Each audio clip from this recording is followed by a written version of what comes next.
আসসালামু আলাইকুম, কেমন আছেন সবাই? আশা করি সবাই ভালো আছেন। পেঁপে দিয়ে চিংড়ি মাছ আলুর সাথে দিয়েছি, সাথে সাদা ভাত আর এই তো ডাল।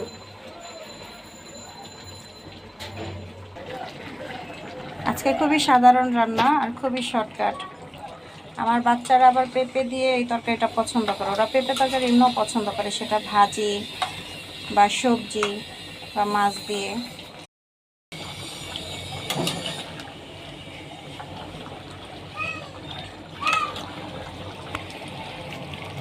আসসালামু আলাইকুম, কেমন আছেন সবাই? আশা করি সবাই ভালো আছেন। পেঁপে দিয়ে চিংড়ি মাছ আলুর সাথে দিয়েছি, সাথে সাদা ভাত আর এই তো ডাল।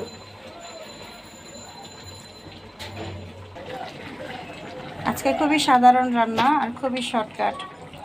আমার বাচ্চারা আবার পেঁপে দিয়ে এই তরকারিটা পছন্দ করে, ওরা পেঁপে তরকারি এমনিও পছন্দ করে, সেটা ভাজি বা সবজি বা মাছ দিয়ে।